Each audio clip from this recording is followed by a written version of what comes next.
Shalom and welcome to 2 Minutes of Torah. This year is entitled, How Are We Doing in the Battle Against the Greek Hellenistic Culture? So it's 2019, Tov Shin Pei, certainly a few thousand years since the Yevanim, the Greeks, have been around. Hanukkah was before the Common Era, it's over 2,000 years ago, 2,150 years ago, give or take. And the Greeks are gone, the Hellenists are gone, but not really. In every culture, in every generation, in every society, there is a culture that is foreign to the Torah ideology. And the question is, how are we doing with that battle here in Eretz Yisrael?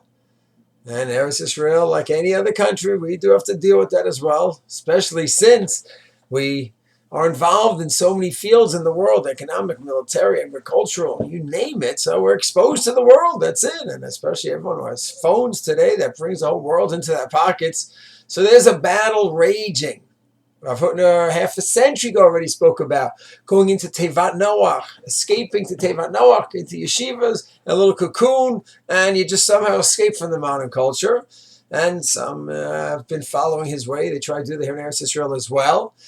And others are engaged in the world and society. My purpose here is not to get into that debate, as much as to focus in on where are we at in Eretz Yisrael. And the answer is there's no answer.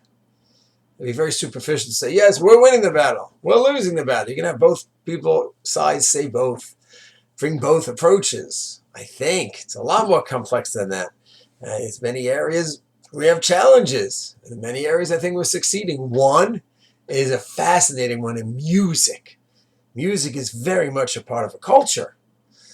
What the singers are saying and preaching and talking about represents anything. In the 60s, Woodstock, that certainly represented a culture. And ever since then. So music in Israel today, I'm not sure how many of the listeners are familiar with what's going on.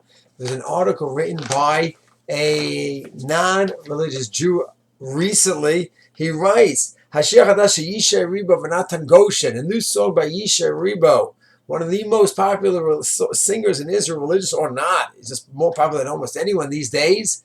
And he sings together with Natan Goshen, another young Israeli singer, certainly not known as a religious Haredi the way Yishai Ribo is. They have a song, a duet, Nechakel, talking about waiting for Hashem, reaching out to Hashem. And here the secular writer writes, Madgish et habaya higdola. Tsunami, this brings out the big problem with this tsunami of new kind of music. Hashirima Eila Inam O trend. This is not just a trend, these religious songs. Between religious singers, not religious singers. It's not just a trend. Munamas Vitarbuti. He says it's more than that. Tarbuti culture.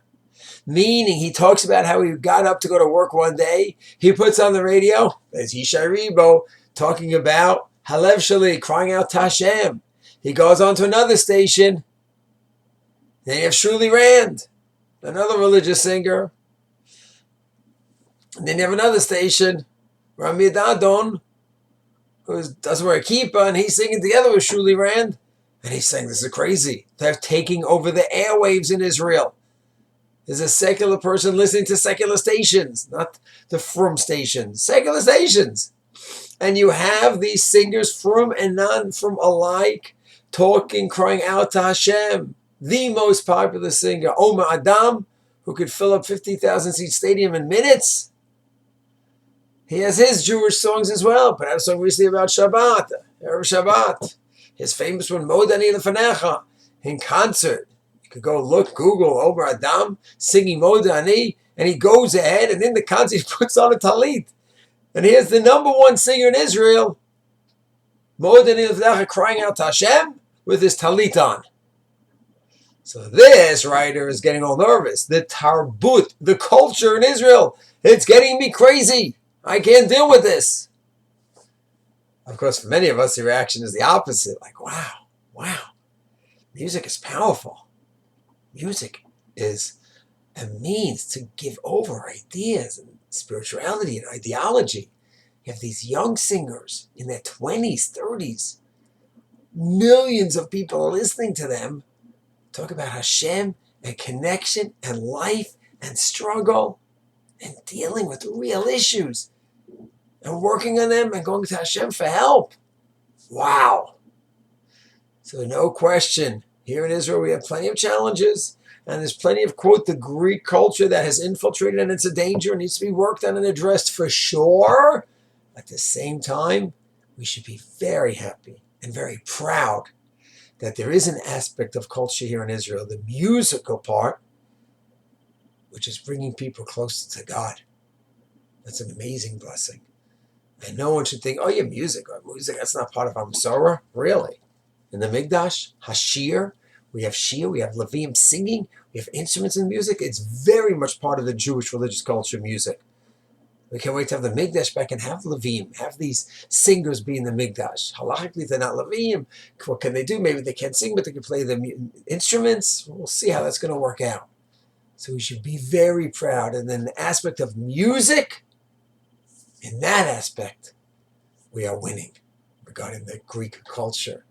And we are affecting millions of Jews in Israel once again through this aspect of the culture. Mietz Hashem, soon, here in will be all aspects of the beautiful Torah Masorah culture that will have an effect on our fellow Jews here in Israel and beyond. Shalom.